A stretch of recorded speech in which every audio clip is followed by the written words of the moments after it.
2026년 새해가 밝았습니다. 안녕하세요. 아침마당 김영철입니다. 안녕하세요. 아침마당의 김수경입니다. 이 새해가 되면 누구나 한 번쯤은 이렇게 새로운 각오로 열심히 해보겠다 이런 마음들 많이 가지고 그렇죠. 계시잖아요. 그중에서 뭐 열심히 건강을 챙기겠다 아니면 다이어트를 하겠다 저축을 열심히 해보겠다 이렇게 작심삼일이지만 한 번쯤은 실천해 보시는 분들이 있는데 이 사실 사람과 사람 관계에 있어서 나만 마음을 먹는다고 해서 이게 잘 되는 게 아니잖아요. 그렇죠. 어떨 때는 말 한마디로 또 가까워지기도 하지만 또 말 한마디 때문에 멀어지기도 하거든요. 그렇습니다. 네. 말 잘하는 기술보다 마음을 어떻게 전달하느냐 이것이 굉장히 중요한데요. 그래서 오늘은 새해를 맞아서 관계를 살리는 심리소통의 시간 마련해 봤습니다.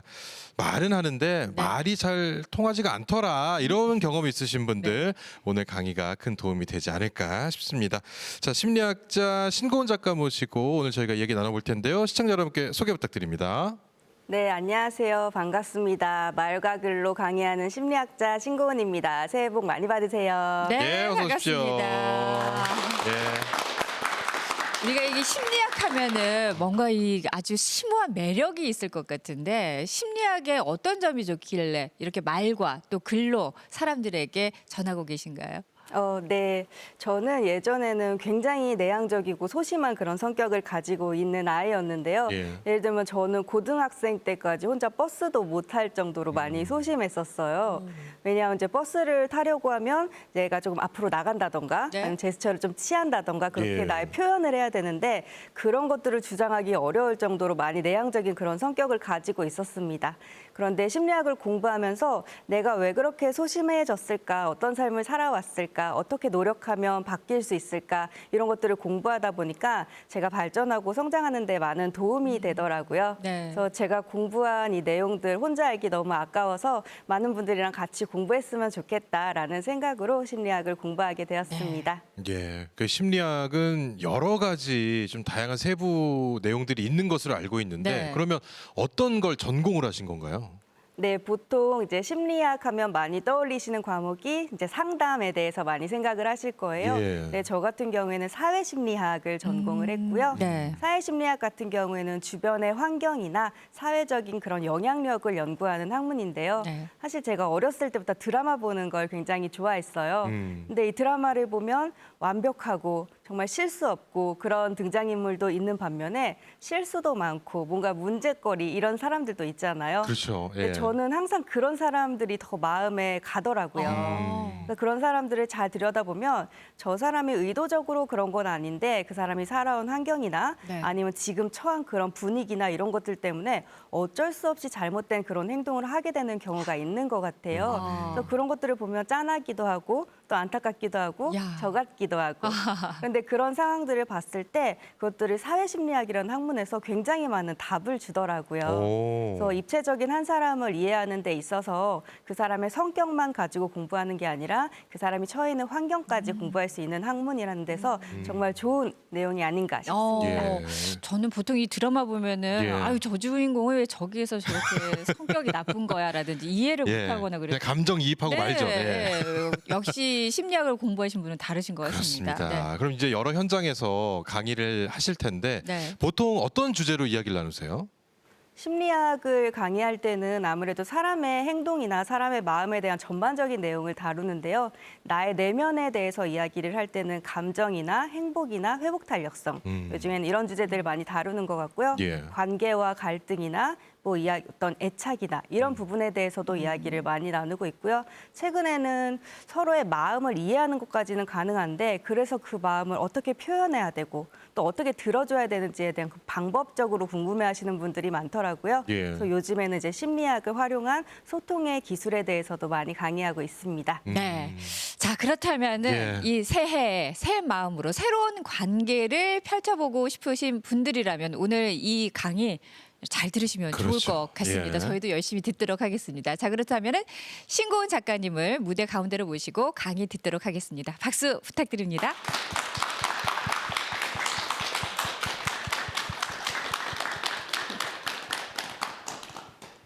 네, 안녕하세요. 반갑습니다. 신고은입니다. 2026년 새해를 맞아서 기존에 우리가 만났던 인연들도 있었을 거고 또 우리가 새롭게 만나는 그런 인연들도 있을 텐데요. 그 사람들과 여태까지 우리는 잘 이야기를 나눴는가, 앞으로 우리는 잘 이야기를 나눌 수 있는가에 대해서 한번 이야기를 나눠보고 싶습니다. 오늘 본격적인 강의를 진행하기 전에 제가 질문을 드리려고 해요. 생각을 한번 해보실 건데요. 내 주변에서 이 사람은 말을 참 잘한다 하는 사람을 한 명 네. 머릿속으로 떠올려 보겠습니다. 네. 주변인도 괜찮고요. 방송인도 괜찮아요. 예. 떠올리셨나요? 네네. 예, 네, 예. 좋습니다. 그러면 질문을 하나 더 드리겠습니다. 그 사람하고 하루 종일 같은 방에서 24시간 동안 있을 거예요. 어떤 느낌인지 한번 생각해 보실게요. 네, 지금 고개를 예. 절레절레 흔드시는 분들도 있어요. 저 사람은 말을 잘하는데 왜 그 사람이랑 같이 있을 생각을 하니까 조금 피곤하지? 생각할 수가 있을 것 같은데요. 사실 저도 제가 질문을 준비하면서 제가 너무 닮고 싶은 강사님을 떠올려 봤거든요. 예. 네. 근데 그분하고 24시간 동안 있으려고 하니까 벌써 귀가 아파요. 뭔가 피곤할 것 같다. 피로감이 네. 밀려옵니다. 우리는 말을 잘하는 사람이라고 하면 와, 저 사람이 기술적으로 뛰어나게 유려하게 이야기를 막 풀어가고 주도하는 사람이다라고 생각을 하죠. 그런데 막상 그런 사람이랑 계속 오랜 시간 같이 있을 거다라고 생각하면 피곤해요. 진짜 소통은 그런 게 아니다라는 거죠. 소통의 사전적 정의는 막히지 않고 오해 없이 잘 통하는 것이다라고 되어 있어요. 그러니까 쉽게 말하면 소통은 내가 나의 이야기를 누군가한테 전달하고 또 그 사람이 자기의 이야기를 나에게 전달하는 주고받는 흐름에 대한 이야기지 한 사람이 굉장히 유려하게 이 대화를 주도해 나가는 게 아니다라는 거죠. 그래서 우리는 건강한 소통을 하기 위해서는 나 어떻게 하면 말을 잘할 거야. 이걸 공부하는 게 아니라 어떻게 하면 우리 대화를 잘 주고받을 수 있을까? 이거에 대해서 이야기를 나눠보면 좋을 것 같습니다. 네. 그래서 오늘 우리 세 가지 주제에 대해서 한번 배워보려고 하는데요. 오늘의 세 가지의 주제, 첫 번째는 어떤 거냐면 대화하는 데 있어서 우리는 왜 이렇게 대화가 통하지 않을까?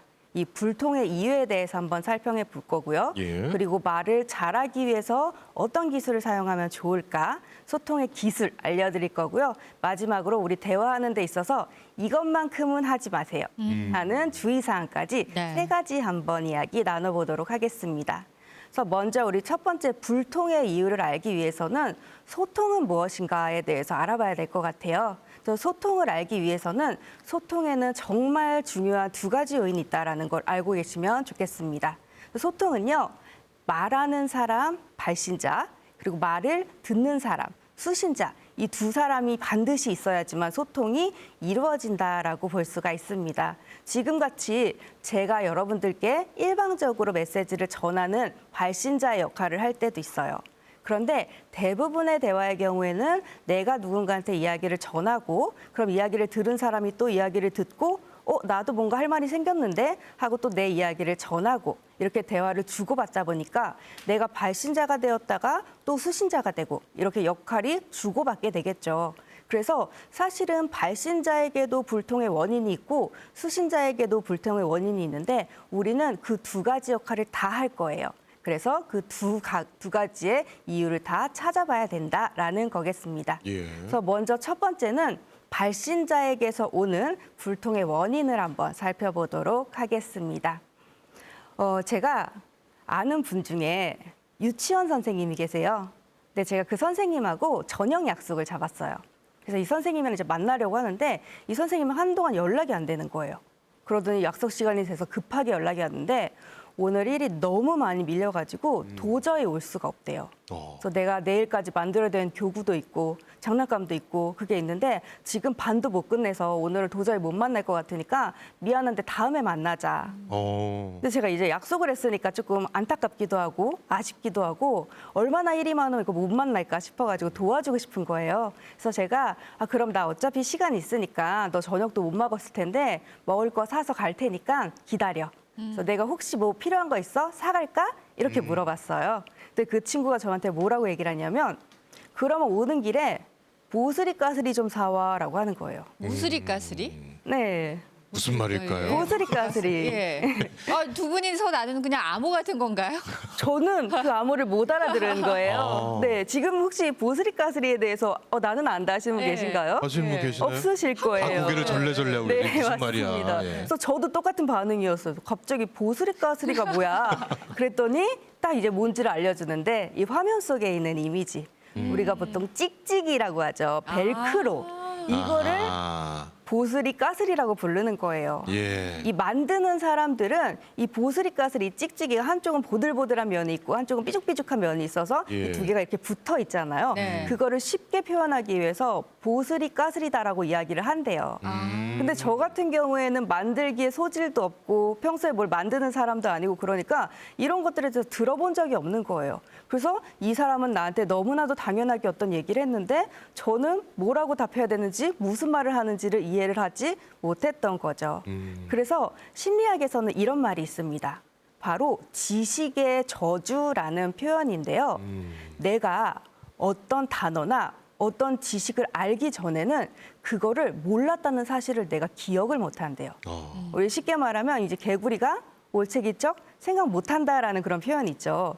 내가 보스리 까스리라는 표현을 안 썼을 때도 있었을 텐데 지금은 너무 자연스럽게 그 단어를 쓰다 보니까 당연히 이거 다른 사람들도 알겠지? 그거를 모를 수가 없어라고 생각하는 게 바로 지식의 저주인 거예요. 그래서 많은 사람들이 옛날에는 내가 이런 표현들 잘 몰랐는데 지금은 내가 너무 당연하게 알고 있으니까 다른 사람들에게도 그런 표현들을 너무 익숙하게 사용하는 거죠. 근데 상대방은 그 말이 뭔지 모르니까 뭔 소리야 하면서 이게 불통이 될 수가 있는 겁니다. 이 지식의 저주는 우리가 쉽게 책을 읽다 보면 알 수가 있어요. 굉장히 유명한 학자라고는 하는데 이 사람의 책을 읽으면 도대체 이게 뭔 소린지 알지 못할 것 같은 어려운 그런 책을 만날 때가 있죠. 왜 그러냐? 이 학자분들 같은 경우에는 내가 책에 쓰는 내용들이 너무 쉬운 거예요. 그래서 독자들이 설마 이걸 모르겠어? 그래서 이런 기본적인 개념들을 설명하지 않고 내가 말하고 싶은 본문을 바로 글에다 써버리는 거죠. 그럼 독자들 입장에서는 도대체 이런 것들이 어디서 튀어나온 말이지? 라고 생각을 하면서 어렵다라고 느끼게 되는 거죠. 그래서 보통은 베스트셀러 작가들도 보면 굉장히 어려운 말들을 엄청나게 쉽게 풀어 쓰시거든요. 그러면서 뭐라고 얘기하냐? 독자는 아무것도 모른다라는 걸 가정하고 글을 써야지 우리가 글로써 소통이 가능하다라는 거예요. 이게 바로 지식의 저주인데요. 제가 이렇게 말씀을 드리니까 이 지식의 저주는 뭔가 전문가들한테만 해당되는 그런 표현 같잖아요. 근데 우리 어머니들도 아마 표현을 되실 거예요. 지금 화질이 굉장히 안 좋기는 하지만 제가 화면 속에 사진 하나를 띄워드렸습니다. 예. 이게 뭔지 아시겠나요? 글쎄. 돼지 감자, 감자 맞습니다. 감자예요. 근데 이 감자한테 무슨 사연이 있길래 지금 이렇게 반만 깎여 있는지 한번 상상을 해볼까요? 도대체 왜 얘는 감자가 이렇게 반만 깎여서 물에 담겨져 있을까? 어떤 아니면, 의도가? 썩은 부분만 도려낸 건가? 네, 그러면 10개의 감자가 다 썩었을까요? 아니면 저희 껍질 잡고 먹으려고 거기 조금 덜 뜨거우라고. 네, 그런 그렇게 어떤 하는 거예요. 편리함 때문에 예. 네, 사실은 이런 사연이 있었대요. 아내분이 남편분한테 문자를 보낸 거예요. 여보, 검은 봉지에 있는 감자 반만 깎아서 삶아줘요. 네. 반만이 그 반만이 아니었는데. 네, 맞아요. 보통 요리하시는 분들, 재료 손질하시는 분들은 어때요? 네. 감자가 10개가 있는데 반만 깎아달라고 하면 5개를 깎겠죠. 그렇죠. 네. 근데 내가 요리에 전혀 소질이 없는 사람들은 반만 깎으라고 하니까 이 10개의 감자를 반씩 깎으면 되겠구나라고 이해를 한 거죠. 이게 다 불통의 문제라는 겁니다. 네. 나는 요리의 전문가니까 이렇게 말하면 찰떡같이 알아듣겠지라고 생각하는데 상대방은 못 알아들을 수 있다라는 거예요. 그래서 말을 전하는 사람은요, 항상 어떻게 해야 되냐? 쉽게. 저 사람은 아무것도 모른다라는 그런 전제를 가지고 쉽게 이야기하는 게 중요합니다. 그래서 소통의 고수는 항상 쉽게 말하고요. 네. 소통의 하수는 항상 어렵게 말하면서 내가 뭔가 조금 있어 보이지 않나라고 착각하게 될 수가 있습니다. 네. 그래서 항상 우리 쉽게 이야기하는 습관을 들이자. 이게 첫 번째 불통의 이유와 우리 해결 방법이었고요. 자, 발신자의 소통에 문제가 있다면 수신자에게도 소통에 문제가 있겠죠. 수신자는 이야기를 듣는 사람이기 때문에 무엇이 이야기를 듣는 것들을 방해하냐? 바로 소음입니다. 시끄러우면 이야기를 듣는 게 굉장히 힘들어질 거예요. 제가 다양한 곳에서 강연을 하고 있는데 제가 했던 강연의 현장 중에서 가장 열악한 현장이 어디였냐?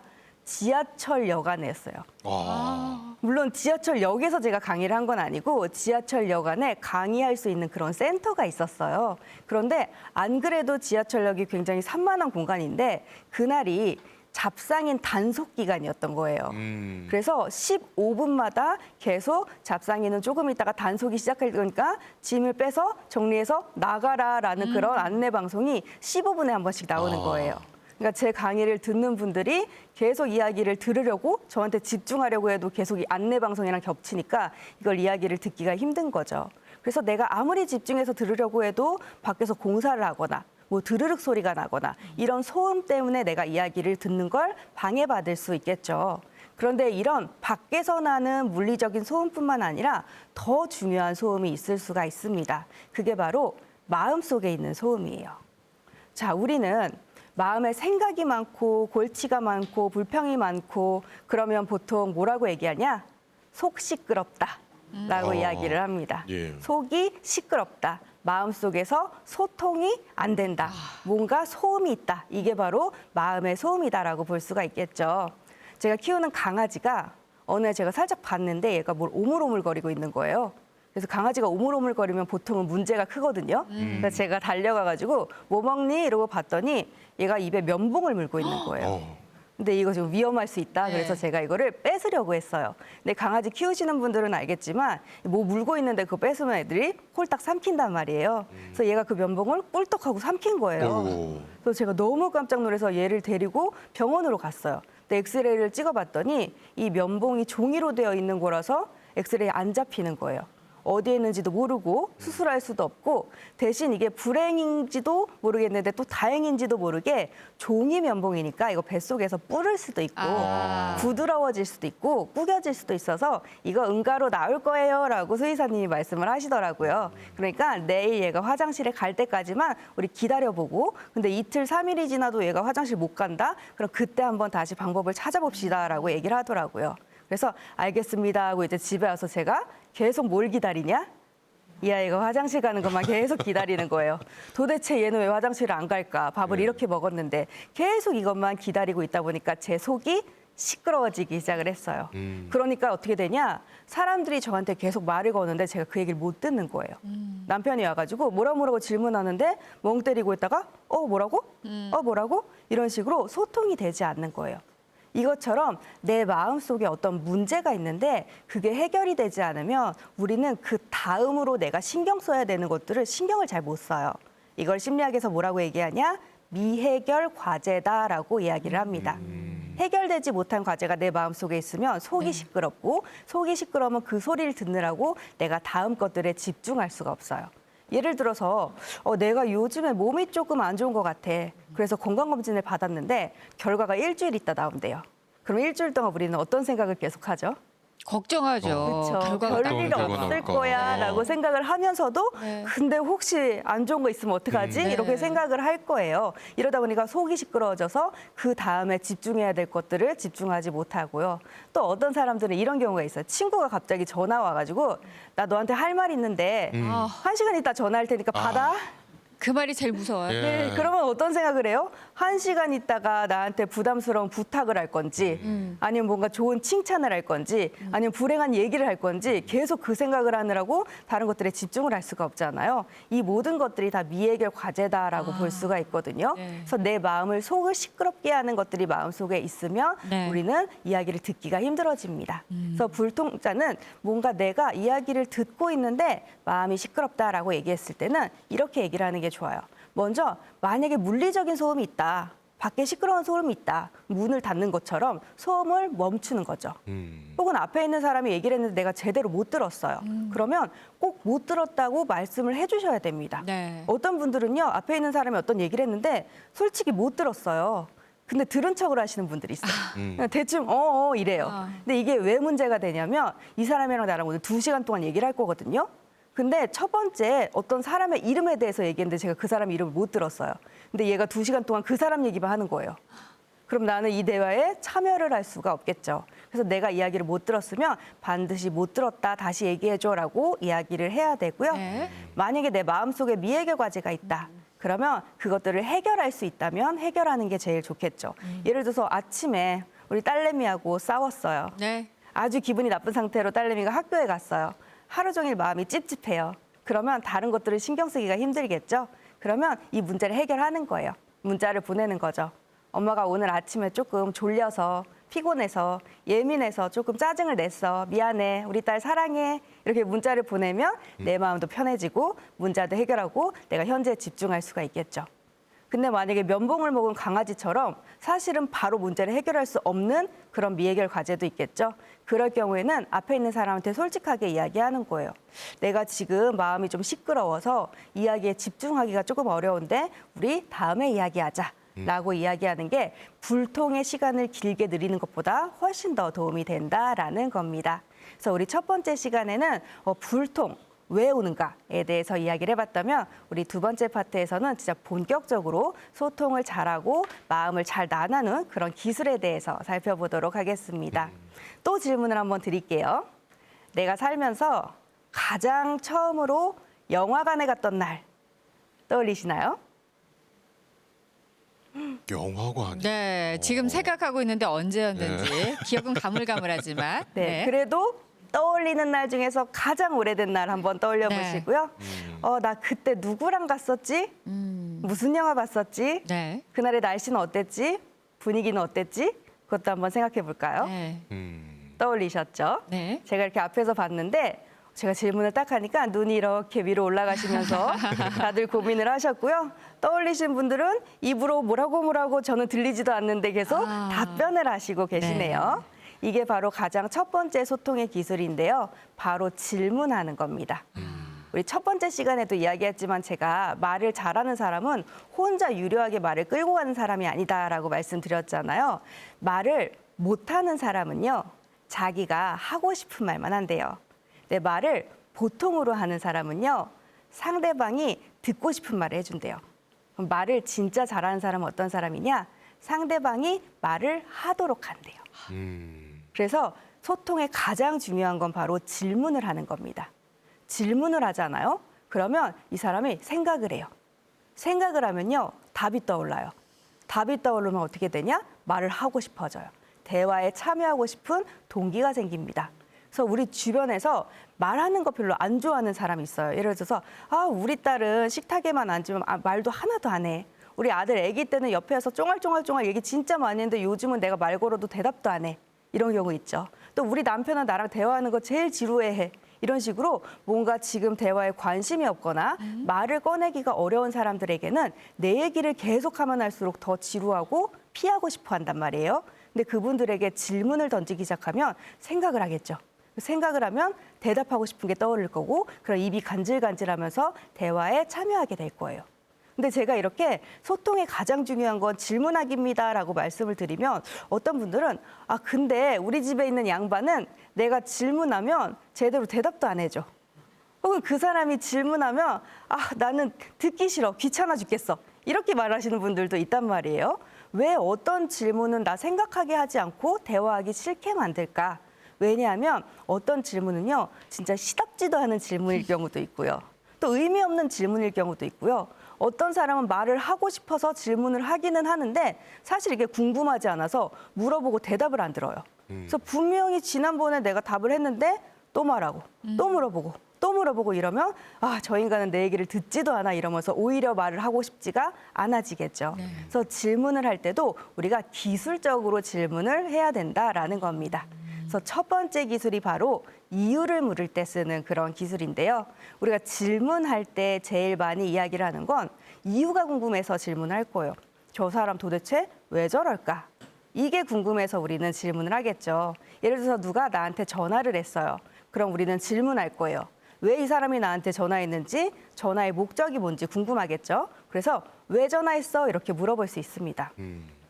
우리 주변에 있는 사람들 중에서 전화 이렇게 받는 분 있어요. 왜? 네. 어떠신가요?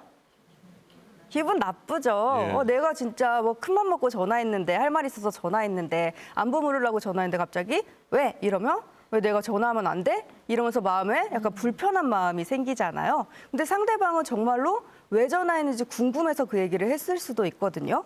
근데 이 왜라는 단어는요. 미묘하게 부정적인 뉘앙스를 가지고 있어요. 그래서 사람들한테 왜라고 물어보면 괜히 기분이 나빠요. 그래서 이 왜라는 단어는 어떻게라는 단어로 바꾸시면 됩니다. 자, 똑같이 누군가 저한테 전화를 했어요. 왜 전화했어? 라고 하면 상대방이 왜? 전화하면 안 돼? 이런 느낌을 받을 거예요. 그런데 어떻게 전화했어? 라고 하면 뭔가 기다리고 있었던 것 같은 그런 부드러운 느낌이 네. 들죠. 똑같이 그 이유를 물어보는 건데 왜가 아니라 어떻게라고 물어봤을 때 사람들은 이 사람이 지금 나 기다리고 있었나? 내가 잘했나? 이런 부드러운 느낌을 받고 환대를 받는 그런 느낌이 듭니다. 또 누군가가 우리 집에 오려고 하면 왜 왔어? 이게 아니라 어떻게 왔어? 라고 얘기하면 또 기다리고 있었다라는 그런 느낌이 들죠. 그래서 이 왜라는 단어는 항상 어떻게라고 바꾸시면 좋아요. 또 예를 들어서 우리 아이들한테 얘기할 때도 이런 것들 표현해 보시면 좋은데요. 우리 아이들 같은 경우에는 아무래도 자아가 조금 덜 자라다 보니까 말 한마디, 뉘앙스 하나에도 흔들릴 수 있거든요. 예를 들어서 우리 아이가 그림을 막 그리고 있어요. 그런데 하늘을 보라색으로 칠한 거예요. 그래서 엄마가 딱 봤는데 하늘은 하늘색으로 칠해야 되는데 왜 보라색으로 칠하지? 이유가 궁금할 수 있겠죠. 그러면 왜 그렇게 칠했어? 라고 물어볼 수 있겠죠. 그럼 우리 아이 주눅 들어요. 나 뭐 잘못했나? 잘못했나? 보라색으로 칠하면 안 되나? 긴장하고 막 변명을 하려고 해요. 근데 이것도 똑같이 어떻게로 바꾸는 거예요. 어떻게 그 색으로 칠할 생각을 했어? 그러면 뭔가 우리 아이를 띄워주는 느낌이에요. 아이 입장에서는 나 되게 창의적인가? 나 예술가인가? 이러면서 왜 그랬냐면 나 옛날에 엄마하고 바닷가 갔었잖아. 그때 노을 봤었는데 그때 보라색이었잖아. 그것 떠올라서 그렸어. 이 아이는 기분도 좋아지고 이유도 말하겠죠. 그래서 이런 것들을 생각하시면서 왜 그렇게 칠했어가 아니라 어떻게 칠했어? 왜 왔어가 아니라 어떻게 왔어? 이 어떻게라는 질문만 해주셔도 훨씬 더 크게 도움이 될 수 있습니다. 그래서 첫 번째 이유를 물을 때 우리가 주의사항이었고요. 자, 두 번째 질문은 닫힌 질문이라는 건데요. 질문을 하는데 그 질문의 답이 네, 아니요로 끝날 수밖에 없는 그런 질문이 있어요. 그러면 얘기를 대답하는 그런 사람들 입장에서도 뭔가 치조당하는 얘기가 들어요. 밥 먹었어? 응. 어디 갔다 왔어? 응. 아침에 일어났어? 응.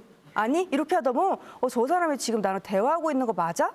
나한테 뭔가 정보 캐는 거야? 이러면서 되게 불편한 마음이 들겠죠. 그래서 그 사람과 대화를 한다는 건 이 사람이 말을 꺼낼 수 있도록 내가 도움을 주는 건데 닫힌 질문을 해버리면 오히려 대화가 뚝뚝뚝 끊어질 수가 있겠죠. 근데 이 닫힌 질문 중에서도 답을 정해놓고 하는 그런 질문이 있습니다. 자, 예를 들면 이런 질문이 있어요. 잘 지냈어? 자, 우리 MC님들께 한번 제가 시켜보겠습니다. 우리 한 분이 잘 지냈어? 라고 물어보시고 한 분이 대답을 한번 해볼게요. 잘 지냈어? 네, 잘 지냈죠. 이게 그냥 거의 Hello, how are you? I'm fine, thank you. And you 이런 것처럼. 네, 습관적으로 나오죠. 누가 나한테 너 잘 지냈어? 라고 물어보는데 아니, 나 못 지났어. 나 지난주에 무슨 일 있었냐면 이렇게 자기 얘기를 꺼낼 수 있는 사람은 거의 없어요. 잘 지냈어? 그러면 잘 지냈어. 대화가 뚝 끊어버리죠. 또 어때요? 부모님은 건강하시지? 그러면 아니요, 아프세요. 이렇게 말하기가 힘들잖아요. 그러니까 네 하고 넘어가는 거예요. 그래서 사실은 내가 할 수 있는 말들이 있음에도 불구하고 그거를 이야기하기가 힘들어지는 게 바로 닫힌 질문입니다. 그래서 이 사람이 대화를 충분히 풀어갈 수 있게 열린 질문을 해주셔야 되는데요. 언제, 어디서, 누구와, 어떻게, 무엇을, 왜. 원래 예전에 육하 원칙이라고 했었죠. 그 질문을 하시면 사람들이 열린 대답을 할 수가 있어요. 하지만 우리가 왜라는 단어는 빼기로 했으니까 왜라는 단어는 어떻게로 바꿔서 여기에는 열린 질문으로 사람들에게 이야기를 해보시면 좋을 것 같습니다. 자, 이제 세 번째 질문은요. 스몰 토크예요. 스몰 토크는 뭐죠? 우리가 진짜 본격적인 이야기를 들어가기 전에 조금 분위기를 풀기 위해서 그냥 짧게 질문하는 거잖아요. 근데 이 스몰 토크도 어떤 사람들은 오히려 상대방을 부담스럽게 만드는 그런 방향으로 대화를 하시는 분들이 있습니다.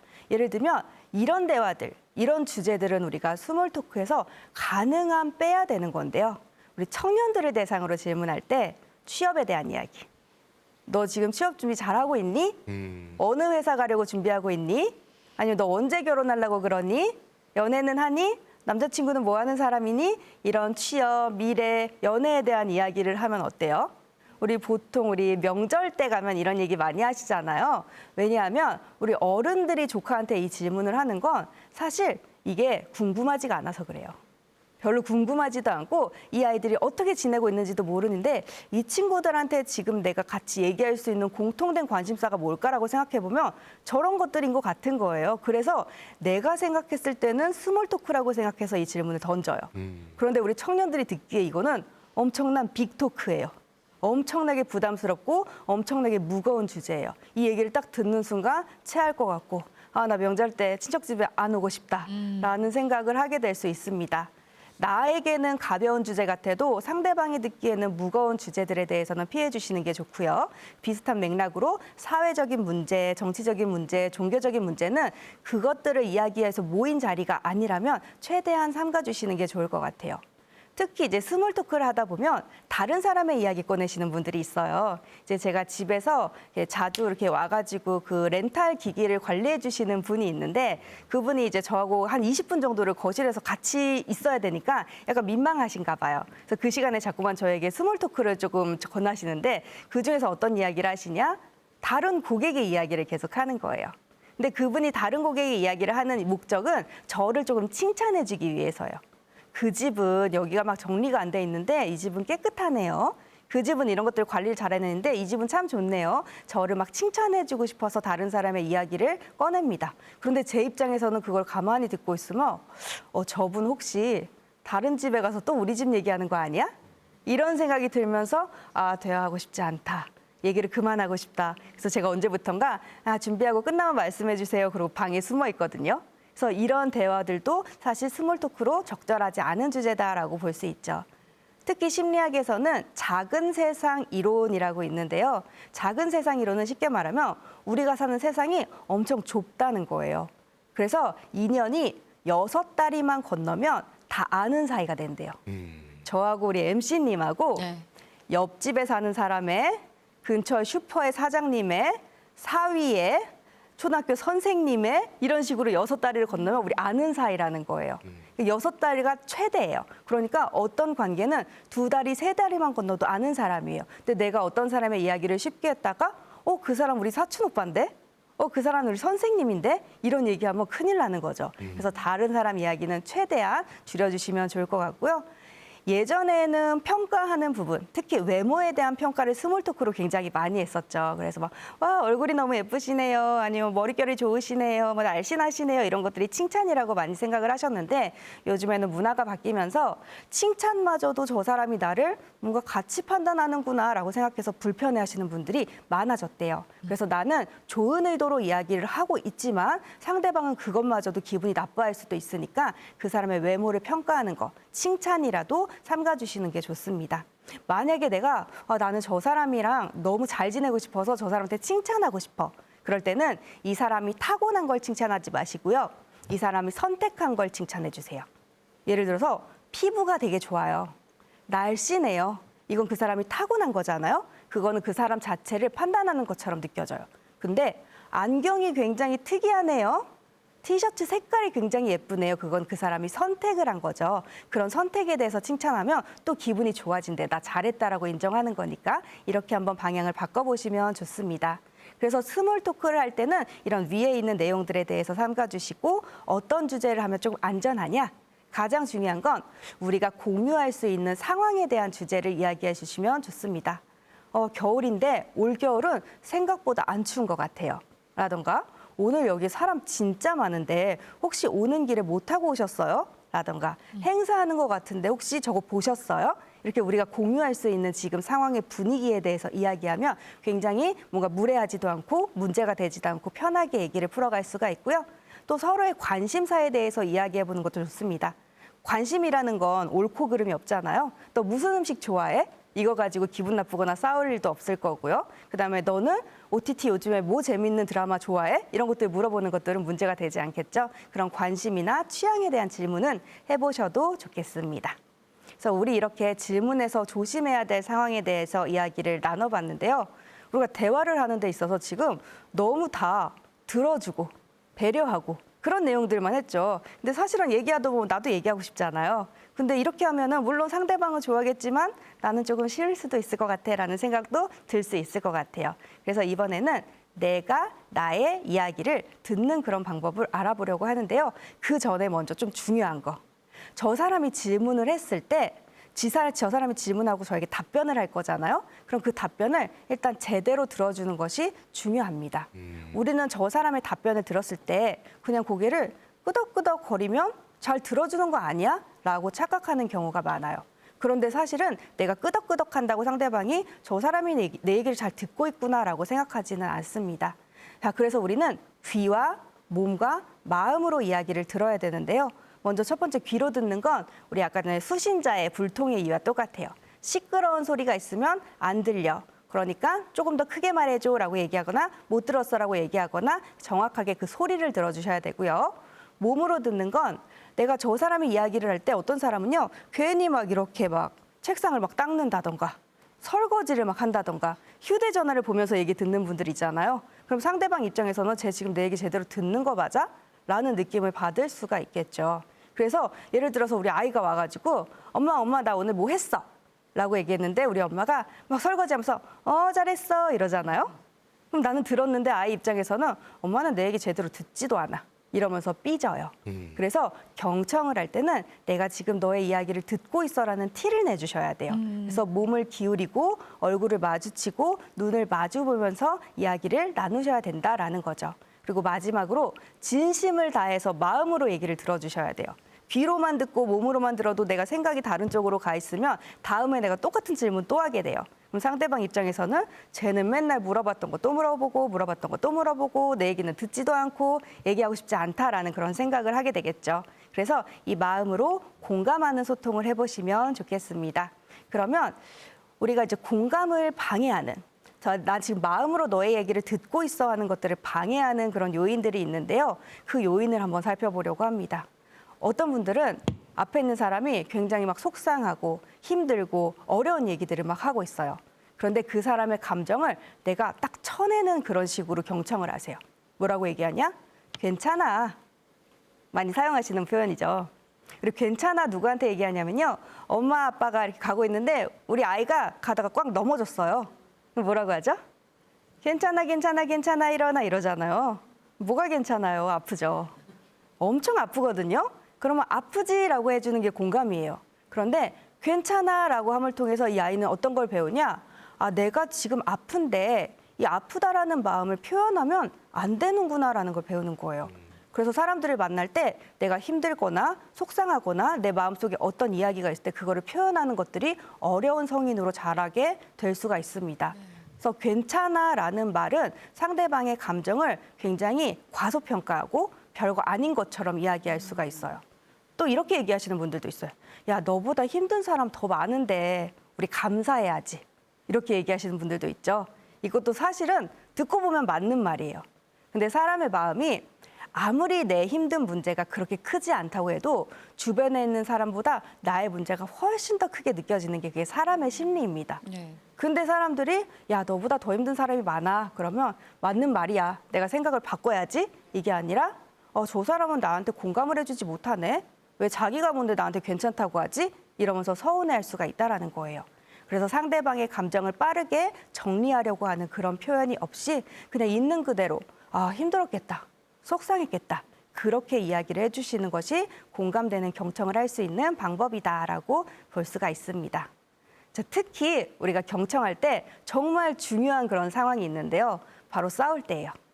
누군가랑 싸울 때 그 사람의 얘기를 진짜 잘 들어줘야 되거든요. 근데 그 경청을 하지 않으면 싸움이 좀 커질 수가 있습니다. 자, 예를 들어서 부부가 잘 살다 보면 아무래도 불만이 좀 쌓이게 되겠죠. 그래서 우리 아내분이 불만이 막 이만큼이 쌓인 거예요. 그래서 오늘 내가 도저히 못 참겠다. 이거 한마디를 해야겠다. 나를 잡은 거죠. 그래서 막 딱 앉아봐. 얘기를 했어요. 당신은 왜 맨날 양말을 뒤집어 넣어서 빨래통에 넣어놓고 왜 설거지는 싱크대에 넣어놓으면 되는데 저 위에다가 쌓아놓고 막 불평이 막 나올 수가 있겠죠. 한참을 얘기했어요. 그랬더니 남편이 듣다 보니까 맞는 말인 거예요. 그래서 뭐라고 얘기하냐? 미안해라고 해요. 그럼 사과했죠. 네. 끝나야 돼요. 근데 안 끝나요. 이제 뭐라고 하죠? 뭐가 미안한데. 맞습니다. 뭐가 미안한데? 그러면은 미안하다고 얘기한 사람 입장은 어때요? 우리가 미안하다라는 표현은 엄청난 용기가 필요한 표현이거든요. 내가 듣고 나의 잘못을 인정하고 미안하다고까지 말했는데 뭐가 미안한데 이러면서 또 나한테 시비를 거는 것 같으니까 이제 화가 나는 거예요. 그럼 뭐라고 얘기하냐? 미안하다고 말했잖아. 이렇게 하면서 이제 분위기가 안 좋아지는 거죠. 네. 그러면 이제 뭐라고 하죠? 그게 미안한 사람의 마음. 맞아요. 그게 미안한 사람의 마음이야? 그게 미안한 사람의 태도야? 이러면서 이제 2차전이 붙기 시작을 하는 거죠. 네. 자, 뭐가 미안한데라는 표현이 가지고 있는 속뜻은 뭐냐면요. 너 내가 불만 이만큼 말했지? 제대로 들었니? 그거 제대로 들었는지 나한테 다시 한번 정리해봐 이 뜻이에요. 얘가 이렇게까지 말했는데 제대로 듣지도 않고 얼렁뚱땅 넘어가려고 하네. 미안해 세 글자로 넘어가려고 하네. 괘씸하네 라고 생각하니까 이제 너 지금 내 얘기 제대로 들었는지 다시 한번 말해봐 라는 거죠. 그래서 내가 누군가한테 불만을 듣고 사과를 할 때는 어떻게 해야 되냐. 있는 힘을 다해서 내가 지금 너의 이야기를 들었어 라는 티를 팍팍 내주셔야 되는 거예요. 그 기법이 바로 있습니다. 네. 그게 바로 백트래킹이라는 기법인데요. 백트래킹은 백, 뒤에서 트래킹, 추적하다라는 뜻이에요. 그래서 그 사람의 뒤를 따라간다, 그 사람의 말을 다시 뒤따라한다라는 거예요. 그래서 그 사람이 하는 말 중에서 키워드가 있을 거예요. 그거를 내가 다시 한번 반복해주기만 해도 훨씬 더 도움이 됩니다. 예를 들어서 우리 아이가 와서 엄마 나 오늘 학교에서 칭찬받았어 라고 얘기하는 거예요. 근데 엄마가 설거지하면서 아 그래 잘했어 라고 하잖아요. 그럼 우리 아이 삐져요. 엄마 나 칭찬받았다고 하는데 관심도 없네. 엄마는 들었죠. 잘했다고 인정도 해줬죠. 근데 삐지니까 영문을 모르겠는 거예요. 근데 우리 아이가 한 말에서 키워드는 뭐냐? 맞아요. 학교에서 칭찬받았다죠. 그러면 이 얘기를 다시 말해주는 거예요. 학교에서 칭찬받았어? 뭐 하다가? 이렇게 얘기하면 또 뭐랄까 신이 나겠죠. 그래서 뭐 했냐면 내가 그림 그렸잖아. 무슨 그림? 이런 식으로 그 아이가 한 이야기의 키워드를 내가 반복해주면 질문이 자꾸만 붙어요. 그럼 이 아이는 계속 하고 싶은 말이 생기고 경청받는다라는 느낌을 받겠죠. 다툴 때도 마찬가지예요. 당신은 왜 자꾸 양말을 뒤집어놔? 미안해. 그러면 뭐가 미안한데? 미안하다고 했잖아. 이제 이게 패턴이 돌아가는 거죠. 그게 아니라 당신은 왜 자꾸 양말을 뒤집어놔? 라고 물어보면 내가 또 양말을 뒤집어놨어? 왜 자꾸 깜빡하지? 미안해. 이렇게 하면 어때요? 할 말이 없어요. 왜냐하면 이해했고 알아들었고 미안하대요. 그러면 다음부터 그렇게 하지 마 하고 나서 싸움이 끝나는 거죠. 그래서 내가 너의 이야기를 듣고 있어라는 티를 내기 위해서는 그 사람의 키워드를 한 번만 따라해 주시면 좋고요. 키워드를 따라하기만 해도 내가 이 사람한테 또 새로운 열린 질문을 할 수 있는 물고가 트인다라고 볼 수가 있겠습니다. 자, 그럼 우리 다음으로 우리가 배워볼 건요. 내가 듣기만 하지 말고 나도 뭔가 내 이야기를 좀 하고 싶어. 그럴 때 어떤 것들을 신경 써야 되는지 한번 볼 건데요. 자, 사람들은요, 우리 아까 지식의 저주에서도 내가 알고 있는 거 남들이 다 알고 있겠지라고 생각한다 그랬잖아요. 그래서 내 마음, 내 뜻, 내 생각 이런 것도 사람들이 당연히 알고 있겠지라고 생각을 하는 거예요. 그래서 누군가한테 뭔가 나의 마음을 말할 때 명확하고 구체적으로 얘기하는 게 아니라 두루뭉술하게 얘기해요. 그러면서 저 사람이 찰떡같이 알아듣기를 바라는 거예요. 근데 저 사람이 그걸 찰떡같이 못 알아준다? 그러면 이제 화가 나기 시작을 하는 거죠. 한 여성분이 있었대요. 근데 여성분이 남성분한테 나 오늘 속이 조금 니글니글해가지고 저녁에 매콤한 거 먹고 싶다라고 한 거예요. 그런데 남성분이 날씨도 추운데 매콤한 거? 짬뽕 괜찮겠네. 그래서 이제 중국 요리를 시켰대요. 그때 갑자기 이제 이 아내분이 이제 화가 뿌리 이렇게 난 거죠. 그래서 뭐라고 얘기했냐? 너는 나를 10년 동안 만나놓고도 내가 좋아하는 음식이 뭔지도 모르지. 너는 그래서 안 된다. 역시 우리는 안 맞는다. 그런 얘기잖아요. 부부는 로또라는 말 들어보셨나요? 안 맞았어. 네, 평생을 안 맞는다. 그래서 네. 너는 안 맞아. 어쩜 이걸 못 알아듣니? 라고 이야기를 한다는 거죠. 근데 사실 우리 아내분이 떡볶이가 먹고 싶었으면 뭐라고 얘기하면 되죠? 떡볶이가 먹고 맞아요. 싶다고. 내가 떡볶이가 먹고 싶으면 떡볶이 먹자라고 하면 되고요. 짬뽕 먹고 싶으면 짬뽕 먹자라고 하면 돼요. 그거를 매콤한 거 먹자라고 하니까 듣는 사람의 입장에서는 매콤하다라는 걸 해석해야 되는 거예요. 그러다 보면 내가 생각했을 때 매콤하면 짬뽕인데, 얼큰한 국물인데, 마라탕인데 이렇게 결론이 다른 데로 갈 수가 있겠죠. 그래서 우리가 누군가한테 뭔가를 말하고 내 마음을 얘기할 때는 구체적으로 이야기를 해주셔야 됩니다. 구체적이라는 건 뭐냐면요. 눈으로 보이는 그런 이야기를 해야 된다는 거예요. 예를 들어서 당신 나한테 조금 다정하게 좀 대해줘. 그럼 상대방이 뭐라고 얘기하냐. 야, 내가 일 끝나고 와가지고 청소도 도와주고 빨래도 도와주고 쓰레기도 도와주고 얼마나 더 다정해야 돼? 근데 내가 바라는 다정함은 뭐냐면 아침에 일어나가지고 잘 잤니? 인사도 좀 해주고 출근해가지고 점심 먹었니? 연락도 좀 해주고 이런 것들을 바라는 거란 말이에요. 그럼 상대방한테 다정하게 대해줘라고 얘기하는 게 아니라 아침에 일어나면 잘 잤니 좀 물어봐줘. 회사 가면 나한테 안부 문자 좀 보내줘. 이렇게 이야기해야지 상대방이 알아듣는다라는 거죠. 내가 말을 안 하고 저 사람이 나의 마음을 찰떡같이 알아들을 수 있어 라고 생각하는 거 이거 엄청난 오산입니다. 남은 아무것도 몰라요. 내가 가지고 있는 마음을 최대한 구체적으로 이야기를 해야지 우리가 소통이 원활하게 진행될 수 있는데요. 근데 우리가 상대방한테 구체적으로 내 마음을 얘기하지 못하는 이유가 있어요. 제가 어떤 사례를 한번 말씀을 드릴게요. 어떤 사람이 카페를 갔대요. 카페를 갔는데 커플이 이렇게 옆에 앉아 있었대요. 근데 분위기가 싸우는 분위기예요. 우리 남의 연애 싸움하는 거 구경하는 게 제일 재밌잖아요. 그래서 그 사람들 옆에서 가만히 듣고 있었던 거죠. 근데 보니까 여성분이 남성분한테 세상에 막 짜증을 있는 짜증 없는 짜증을 계속 내는 거예요. 근데 이유도 없어요. 계속 짜증을 내요. 그래가지고 와 진짜 어떻게 저렇게까지 짜증을 내지? 그래서 남성분은 어떻게 저거를 또 버티고 있지? 근데 제가 계속 보고 있다 보니까 남성분이 벌떡 일어나더래요. 그래서 이제 드디어 두 커플이 헤어지는 장면을 내가 목격하는구나 이러고 가만히 봤대요. 그랬더니 남성분이 딱 박차고 일어나더니 갑자기 빵을 들고 돌아오더래요. 그리고 그 빵을 여자분의 입에 막 넣어주기 시작을 하더래요. 그리고 나서 뭐라고 하냐? 배가 고프면 배가 고프다고 말을 해. 그랬더니 여성분이 갑자기 혀가 짧아지면서 기분이 다 풀렸어요. 뭐라고 하냐? 나도 내가 배고픈지 몰랐죠. 뭐예요? 내가 지금 배가 고픈 상태인 거예요. 그래서 뭔가를 필요로 하고 있어요. 근데 나도 내가 원하는 게 뭔지 몰라요. 그러니까 그냥 막 짜증을 내는 거예요. 짜증을 내고 나서 저 사람이 뭔진 모르지만 내 마음을 좀 풀어줬으면 좋겠다. 근데 나도 모르는 나의 문제를 저 사람이 알고 풀어줄 수가 없겠죠. 그러니까 이게 갈등이 생기는 거예요. 그래서 내가 누군가한테 뭔가 나의 목소리를 낼 때는 뭔가 저 사람이 내 말을 못 알아들어. 그러면 내가 원하는 건 뭘까? 그게 제대로 전달되고 있을까? 이거에 대해서 고민해 보시는 거 굉장히 중요합니다. 자, 그럼 우리 이제 마지막으로 우리 대화할 때 이것만큼은 하지 마세요. 그 세 가지 한번 빠르게 해보도록 하겠습니다. 제가 한번 읽어드릴게요. 반대하시면 안 되고요. 그 사람의 이야기 낚아채시면 안 되고요. 조언하시면 안 됩니다. 이 세 가지는 우리 대화에서 최대한 빼먹는 게 좋습니다. 그래서 먼저 첫 번째, 반대하기. 사람들은 어떤 사람을 좋아할까요? 뭐 완벽한 사람, 똑똑한 사람, 아름다운 사람, 그런 사람들을 좋아하는 게 아니라요. 나를 닮은 사람들은 좋아해요. 나처럼 미숙하고 나처럼 실수 많이 하고 나처럼 문제가 있는 사람들을 봤을 때 저 사람을 보면 나는 좀 괜찮은 것 같아. 나도 그렇게 큰 문제가 있는 건 아닌 것 같아 하면서 위로를 받는다라고 볼 수가 있겠죠. 그래서 사람들이 좋아하는 사람은 나를 닮은 사람입니다. 근데 내가 누군가랑 대화를 하려고 하는데 저 사람이 지금 나하고 대화가 안 통해요. 관심사가 안 맞아요. 그러면 어떨까요? 나 요즘에 이 드라마 굉장히 재밌게 보고 있어.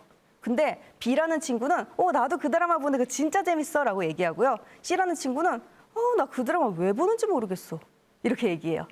그러면 당연히 B라는 친구하고 더 오랫동안 이야기하고 싶겠죠.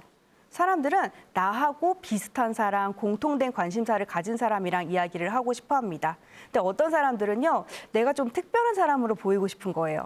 그래서 뭐 유행을 따라간다던가 남들이 다 하는 것들을 나도 좋아한다고 하면 뭔가 조금 내가 별로인 사람처럼 보이는 것 같아. 그러니까 남한테 특별하려고 누군가를 인정을 절대 안 하고 나는 그 유행 왜 하는지 모르겠어. 저 음식 왜 먹는지 모르겠어. 저 연기자 왜 자꾸 캐스팅되는지 모르겠어. 이러면서 인정을 안 해주고 공감을 안 해줘요. 그러면 그것들을 좋아하는 사람 입장에서는 쟤하고 나는 다르구나. 그러면 같이 이야기하고 싶지 않다라는 생각을 하게 되겠죠. 근데 물론 그렇다고 해서 내가 그 사람이랑 마음이 같지도 않은데 막 같은 척 거짓말을 할 수는 없어요. 그 드라마 안 보는데 나 그 드라마 재밌어라고 얘기할 수는 없겠죠. 그래서 그럴 때는 어떻게 해야 되냐? 대화의 주제를 빠르게 바꾸는 거예요. 너 요즘에 드라마 봐? 나는 요즘에 영화 보는데 혹시 이 영화 봤어? 라던가 너 그 드라마 좋아해? 나 요즘에 주말에 등산하는데 혹시 너 등산 가봤어? 이런 식으로 그냥 스무스하게 대화의 주제를 바꾸는 거예요. 건강한 관계는 우리가 열에 9이 맞아서 잘 맞는 관계야 라는 관계가 좋은 관계가 아니라 열에 1개밖에 안 맞아요. 근데 그 한계를 찾아내고 그 한계를 같이 공유할 수 있는 시간들을 많이 갖는 그런 관계가 건강한 관계입니다. 그래서 계속 대화의 주제를 바꿔가면서 서로의 이야기를 한번 공유해보면 좋을 것 같고요. 자, 두 번째는 제가 낚아채지 말자라고 말씀을 드렸죠. 그래서 어떤 사람들은요, 내가 공감하고 있어. 저 사람의 공유된 주제를 찾았어. 그래서 저 사람이 말을 꺼내면 내가 그 얘기를 낚아채서 얘기하시는 분이 있어요. 야, 이번에 우리 김장 진짜 많이 해가지고 나 너무 힘들어. 그러면 우린 더 많이 했어. 딱 보면 맥락은 같이 가는 것 같아요. 같은 얘기를 하는 것 같아요. 근데 앞에 있는 분이 아직 자기가 하고 싶은 말을 다 못했죠. 근데 갑자기 얘기를 낚아채므로써 내가 말할 수 있는 기회를 잃어버리게 돼요. 그래서 내가 지금 저 사람이랑 같은 이야기를 하고 있기는 하지만 그래도 저 사람의 얘기를 계속 들어줄 수 있는 거죠. 예를 들어서 이번에 우리 김장 진짜 많이 해서 힘들어. 우리도 진짜 많이 했는데 너네 몇 포기 했어? 이런 식으로 그 사람이 대화할 수 있게 다시 한번 질문을 던져주면 그 사람이 충분히 자기 얘기를 하겠죠. 그래서 내가 하고 싶은 이야기가 다 내뱉어지면 그 다음에 사람들이 어떻게 하냐? 자기 얘기를 꺼낼 수 있게 기회를 줘요. 그때 나의 이야기를 하면 되지. 나도 이거 공감되니까 저 얘기 해야겠다. 이렇게 생각하시면 안 된다라는 거죠. 자, 그리고 마지막입니다. 가장 중요한 건데요. 우리 대화하는 데 있어서 자꾸만 누군가한테 조언하고 싶어하는 그런 마음이 들잖아요. 그래서 누군가가 자기 얘기를 하면 어떤 느낌이 드냐? 내가 뭔가 저 얘기가 끝나자마자 이 얘기를 해줘야겠다라는 그런 생각을 하느라고 뒤에 있는 얘기에 집중을 못해요. 그런데 우리가 그 짧은 시간 안에 나 저 사람한테 이 얘기 해줄 거야 라고 하는 그 답변은요. 너무 짧게 준비한 거라서 체계적이지도 않고요. 전문적이지도 않아요. 그리고 무엇보다 이 고민을 가지고 있는 사람은 몇 년 동안 혹은 평생 동안 내가 이 질문에 대해서 계속 스스로 고민하고 있었을 수 있겠죠. 그러니까 문제의 전문가는 누구냐? 자신이에요. 내가 제일 잘 알고 있어요. 내가 누군가한테 조언을 해줬을 때 사실은 내가 하는 얘기는 그 사람이 거의 다 알고 있는 거, 이미 시도해본 거, 시도했는데 안 되는 것들을 내가 쉽게 얘기할 가능성이 크다라는 겁니다. 사람들이 왜 얘기를 하는지 아시나요? 왜 우리는 말을 할까요? 서로 소통하기 위해서? 소통하기 위해서. 공감하기 위해서? 사실 사람이 말을 하는 이유는요. 말을 하기 위해서예요. 말을 하는 것 그 자체가 목적입니다. 그냥 말을 하고 싶은 거예요. 네. 내가 이 말을 했을 때 제가 어떤 얘기를 해주겠지? 하나도 안 궁금하고요. 그냥 말을 하고 싶어서 말을 하는 거예요. 나는 답을 듣고 싶어서 말하는 게 아니에요. 근데 내가 어떤 사람한테 계속 말을 하고 저 사람이 조언을 해주면 내가 조언해달라고 했는데 나 아닌데 왜 저래? 라고 하면서 답답해질 수가 있겠죠. 그래서 우리 조언은 저 사람이 먼저 나 이 분야 잘 모르는데 너가 혹시 도와줄 수 있니? 라고 조언을 요청했을 때 이때만 하시면 되겠습니다. 그래서 제가 재미있는 글을 한번 본 적이 있는데요. 한 선배가 이렇게 얘기했대요. 너는 선배와 꼰대의 차이가 뭔지 아니? 그랬더니 후배가 모르겠는데요. 네, 선배가 뭐라고 했냐? 선배는 물어본 것만 답하는 사람이고 꼰대는 안 물어본 것도 말해주는 사람이야. 네, 꼰대가 나이가 많은 게 꼰대가 아니라요. 안 물어봤는데 답하는 사람이 꼰대라는 거예요. 근데 이 다음에 후배의 답변이 조금 더 재밌어요. 예. 뭐라고 얘기했죠? 안 물어봤는데요. 맞아요. 네, 이걸 통해서 이제 선배는 바로 꼰대가 되어버린 거죠. 그래서 질문을 누군가가 나한테 질문을 하고 도움을 요청하지 않았을 때 내가 조언을 하는 건 그 사람에게 크게 도움이 되지 않는다. 그래서 이런 말이 있습니다. 조언은요, 내 안경을 다른 사람에게 빌려주는 거래요.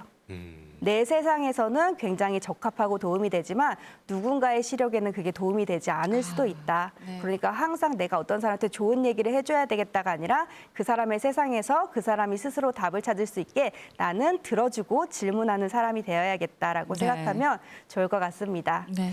강의를 좀 마무리하려고 하는데요.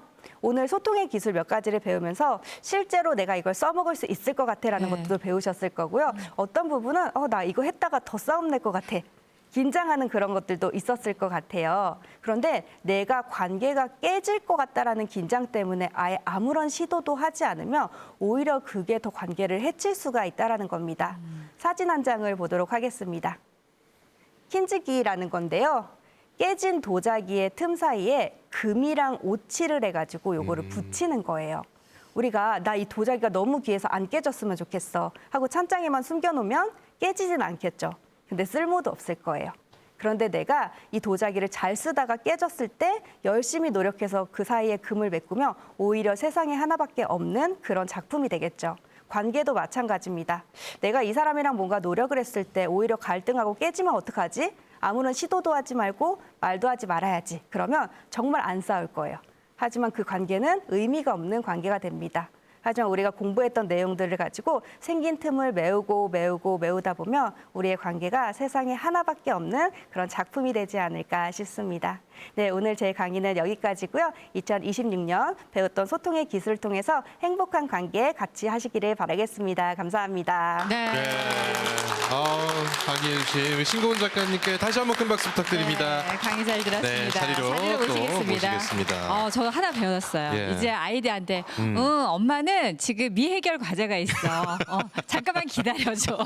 매일매일 미해결 과제만 있는 게 아닐까 지금 저는 좀 걱정이 되는데. 네. 예, 아니 저도 오늘 이 강연 들으면서 아내와의 대화에도 이런저런 이 방법들을 써봐야겠다 하지만 사실 저도 아이들하고 얘기할 때 그동안 제가 왜 이렇게 했니 이런 얘기 많이 하거든요. 괜찮아 이런 거 많이 하고. 예. 근데 그래서, 어떻게 이런 생각을 했어? 이걸 좀 많이 써먹어 봐야겠다 이런 생각도 좀 해봅니다. 왜서 어떻게로만 예. 가도 이 대화의 질이 좀 달라질 수 있다라는 말씀이신 것 같은데 사실 이게 내 감정을 어떻게 잘 표현하느냐가 중요하다라는 생각이 드는데 어떻게 표현하는 게 서로 관계에 좋을까요, 작가님?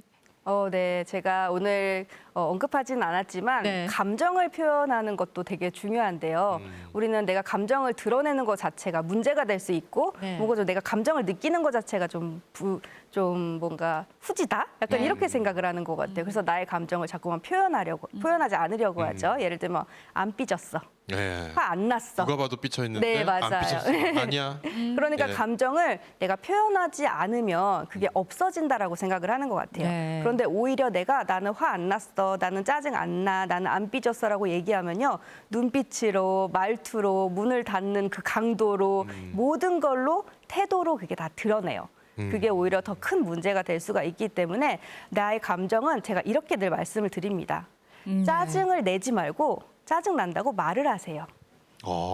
화를 내지 말고 예. 화가 난다고 말을 하세요. 아, 그렇죠. 네, 예. 나 왜 이렇게 짜증이 나는지 모르겠어라고 이야기를 하면 옆에 있는 사람이 그 감정을 같이 해소하기 위해서 노력해 줄 거예요. 밖에 나가서 달달한 것 좀 먹을까? 근데 내가 화 안 났어라고 얘기하면 화를 풀어줄 수가 없어요. 예. 근데 그 사람이 계속 화를 내고 있으면 해결할 수가 없겠죠. 네. 그래서 내 마음속에 있는 감정을 표현을 했을 때 가장 건강하게 문제들이 해소되는 것 같습니다. 나 오늘 기분이 안 좋아 예. 라든지 오늘 나 좀 우울해 라든지 이런 내 감정을 솔직하게 표현하는 거 사실 우리가 솔직하게 표현하는 게 좀 어려워요. 쉽지가 않아요. 한국 사람들한테. 예. 네. 저도 오늘 퇴근하고 네. 우리 아이에게 꼭 얘기하겠습니다. 아빠 지금 화났어.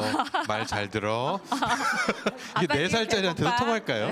네, 충분히 통합니다. 그렇군요. 좋습니다. 네. 예.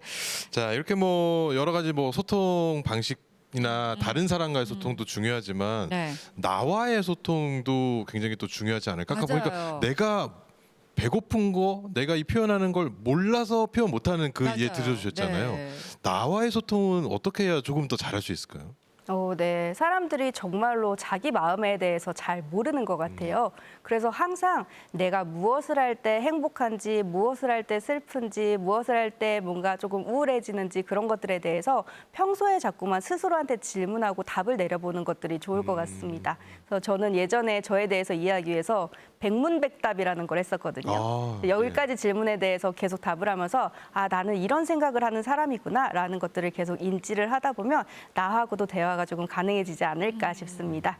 네. 그런데 이제 이야기를 나누다 보면은 우리가 소통하다 보면은 왠지 그쪽 상대방이 나한테 한 부탁을 좀 거절하기가 어려울 때도 있잖아요. 그러다 보면 무리한 부탁을 내가 짊어짐에 댐으로써 이게 더 관계가 어려울 수도 있는데 이럴 때는 어떻게 현명하게 좀 거절할 수 있을까요? 네, 맞습니다. 이 소통하는 것 중에서 많이 질문을 해주시는 게 나는 진짜 들어주고 싶지 않은 그런 부탁이 있을 때 어떻게 거절하느냐 많이 네. 물어보시는데요.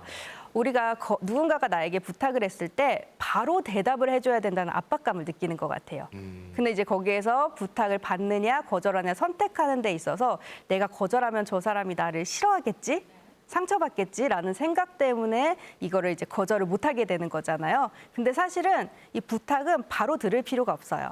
그래서 가장 중요한 건 시간을 끄는 겁니다. 지금 너가 나한테 부탁했는데 그거 언제까지 답해주면 돼?